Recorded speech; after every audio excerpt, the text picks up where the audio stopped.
Oi, primeiro médio, tudo bem com vocês? Vamos começar as nossas videoaulas. O primeiro assunto que a gente vai falar é sobre o modelo atômico de Bohr. O modelo atômico de Bohr é o último modelo atômico, então é o mais completo. Então, antes da gente aprender sobre o modelo atômico de Bohr, a gente vai fazer uma revisão, ok? Então, vamos lá, vamos começar. Esse assunto está relacionado com o modelo atômico de Bohr e ele está na página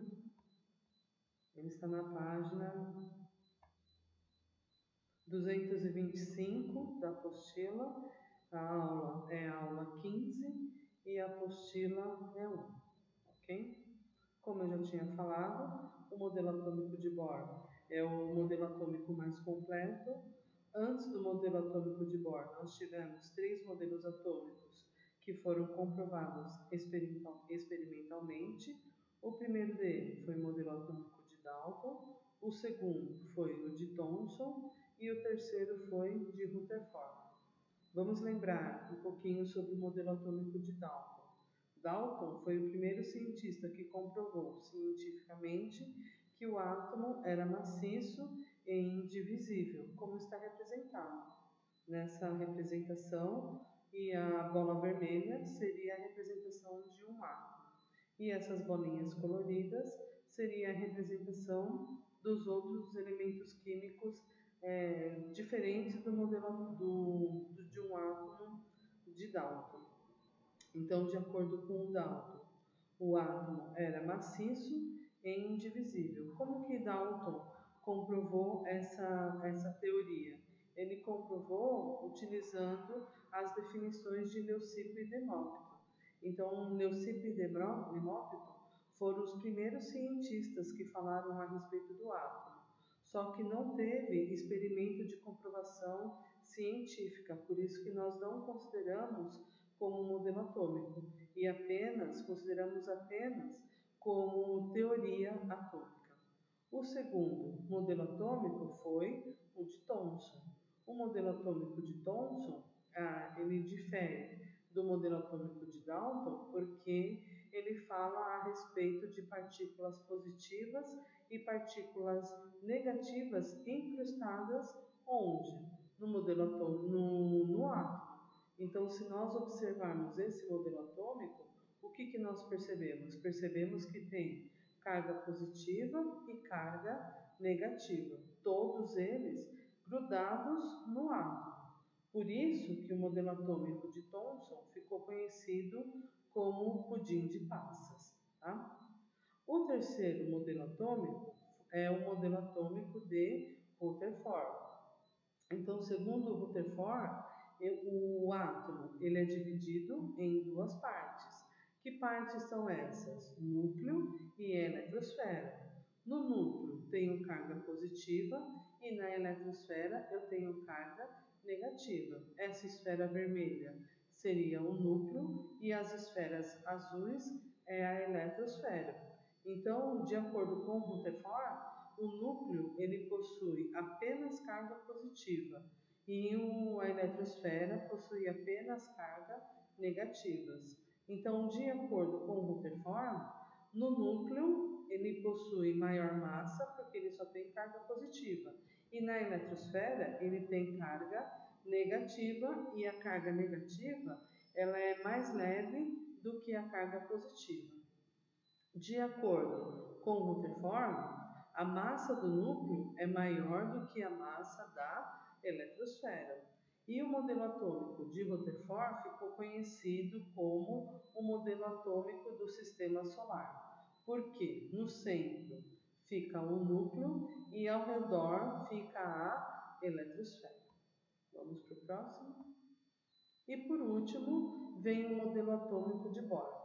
Ele recebeu esse nome porque o cientista Niels Bohr, ele propôs um modelo que ele se baseou no modelo de quem? No modelo de Rutherford.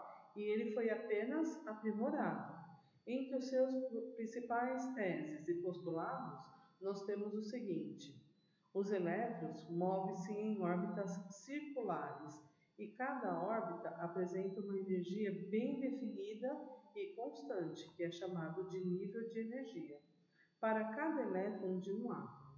Aí, Rutherford, que é essa pessoa que está representada nessa figura, nessa foto, ele foi o primeiro cientista e o único cientista que dividiu as camadas eletrônicas e nomeou essas camadas eletrônicas. Como que ele nomeou essas camadas eletrônicas? K, L, M, N, O, P e Q. Quanto mais próximo do núcleo, maior é a quantidade de energia, ou seja, mais dificuldade o elemento tem para retirar essa energia.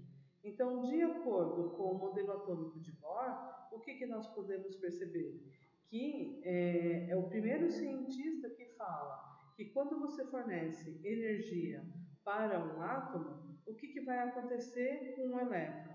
Ele salta de uma camada para outra camada. Aqui nós temos a representação do modelo atômico de Bohr. Então, nós temos o núcleo e essa faixa azul é a eletrosfera. Então, no núcleo, nós temos quem? Nós temos os prótons e os nêutrons. E na eletrosfera, nós temos os elétrons. Cada faixa é representado por cada camada. Então, nós temos aqui prótons, nêutrons e elétrons. O que são prótons? Prótons são cargas positivas, nêutrons são cargas neutras e elétrons são cargas negativas. Então, essa parte amarela é o núcleo do átomo. E dentro do núcleo do átomo nós temos duas cargas. Quais são essas cargas? Os prótons e os nêutrons. E fora nós temos a eletrosfera. Na eletrosfera nós só temos cargas negativas. Ok? Então vamos lá. Então, quais são as principais características de Bohr? Quantização da energia atômica. Cada elétron apresenta uma quantidade específica de energia. Por exemplo, um átomo de hidrogênio possui quantidade de energia diferente de um átomo de oxigênio. O segundo postulado. Os elétrons têm cada um uma órbita, as quais são chamadas de estados estacionários. Então, cada linha do átomo do modelo atômico de Bohr é chamada de estados estacionários, que significa que o átomo ele está parado naquela linha. Aí, ao emitir energia, o elétron salta de uma órbita mais distante do núcleo. Ou seja, quando eu forneço uma certa quantidade de calor para um elemento químico, o que vai acontecer? O elétron que está naquela camada eletrônica, ele salta de uma camada para outra. Quando eu retiro energia daquele átomo, ele volta para o seu estado fundamental. O quarto postulado. Quando consome energia, o nível de energia do elétron aumenta. Por outro lado, ela diminui quando o elétron produz a energia. Então, consumindo energia, ele salta de uma camada para outra. Quando diminui, ele produz a energia e volta para o seu estado fundamental. E o último postulado. Os níveis de energia ou camadas eletrônicas têm um número determinados e são designados pelas letras KLM, NO, P, Q. Essas letras elas possuem uma nomenclatura em latim. E aqui só aparecem as representações das iniciais desses nomes em latim. O que eu gostaria de acrescentar aqui para vocês? Que cada camada, a camada K, L, M, N, O, P, Q, está representado um nível de energia. Por exemplo, a camada K é o nível 1, a camada L é o nível 2, M nível 3, N nível 4, O, P e Q. Então, nós, no postulado de Bohr e no modelo atômico de Bohr, dá para relacionarmos as camadas com os níveis de energia K1, L2, M3, N4, O5, P6, Q7, ok? Vamos lá. E como que fica essa essa representação do postulado de Bohr em forma de tabela. Então, nós temos aqui a camada eletrônica, o nível quântico, que é o mesmo nível, que é a mesma coisa que o nível de energia, e o número máximo de elétrons. Então, vamos olhar aqui, ó. Na camada K, nós temos o nível quântico ou o nível energético 1. E cabe quantos elétrons? 2 elétrons. Na camada L, nós temos o nível quântico 2. E ele cabe quantos elétrons? 8 elétrons. Na camada M, nós temos o nível quântico 3. E ele cabe 18 elétrons. Na camada N, nós temos o nível quântico 4 e temos 32 elétrons. Na camada O, nós temos o nível quântico 5 e ele repete a quantidade de 32 elétrons. Na camada P, o nível quântico é 6 e ele cabe 18 elétrons. Se vocês perceberem aqui, ó, o que acontece com a quantidade de elétrons? Ela vai diminuindo. E por último, na camada Q, o nível quântico é 7 e ele cabe no máximo 2 elétrons. Então, toda vez que nós fornecemos uma quantidade de calor para um átomo, o que vai acontecer? A quantidade de elétrons que nós vamos perder é sempre das últimas camadas, ou seja, da camada P e da camada Q, e do nível quântico 6 e do nível quântico 7. Então, como que a gente relaciona essa tabela? Camada K, 1, L, 2, M, 3, N, 4, O, 5, P, 6 e Q, 7. E a quantidade máxima de elétrons. Vamos lá. Eu posso representar também essas camadas eletrônicas através de curvas, que cada curva representa um nível e uma camada, ou seja, camada K, nível 1, é o que está mais próximo do núcleo. Camada L, nível 2, é o nível secundário, terciário, quaternário e assim sucessivamente. E aqui tem uma seta que está indicando o sentido em que ocorre o aumento gradativo de energia. Então, quanto mais externo for, maior é a quantidade de energia. Então, o sentido gradativo da energia é o que? Da esquerda para a direita. Então, o nível 1 e a camada K é o que está mais próximo do núcleo e menor quantidade de energia. Tudo bem, pessoal? Então, se a gente for representar o modelo atômico de Bohr através de uma representação com imagem, ele vai ficar assim, ó. Aqui eu tenho um núcleo e aqui eu tenho a eletrosfera. O que são as esferas azuis? As esferas azuis é representado pelos prótons.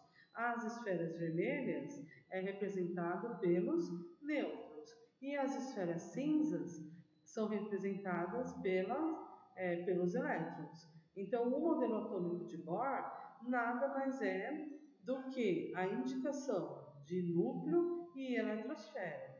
Quando nós olhamos essa representação, dá para entender por que o núcleo de um átomo ele é mais pesado do que a eletrosfera, porque no núcleo eu tenho dois tipos de cargas, as cargas positivas e as cargas neutras. Então, o que acontece? Então, nesse caso, nós sempre vamos somar as duas quantidades de carga. E na eletrosfera, eles ficam mais soltos, né? Então, a carga, a massa deles sempre é menor. Também, de acordo com a representação do modelo atômico de Bohr, nós temos aqui, ó, o formato da eletrosfera, ela é elíptica e não circular. Já o modelo atômico de Rutherford, ele é circular. Já o de Bohr, ele é elíptico. Ok, pessoal? Então, o modelo atômico de Bohr, ele também é conhecido como o modelo atômico atual. E ele é o modelo atômico mais completo. Ok? Então, pessoal, o que eu vou pedir para vocês fazerem? Eu vou pedir para vocês assistir a videoaula, vocês vão resolver os exercícios que estão na página 226 e 227 da apostila 1. Se tiverem dúvidas em relação ao exercício, eu vou pedir para vocês mandarem para dúvidasprimeiro-médio@conquistaanglo.com.br. E quando vocês encaminharem esse e-mail, por favor, coloquem no caso da disciplina de Química, tá? Para facilitar para achar para dividir para vocês, responder para vocês. Tudo bem? Então, pessoal, no próximo, no próximo vídeo eu vou corrigir esses exercícios, tá bom? Tudo de bom e até a próxima.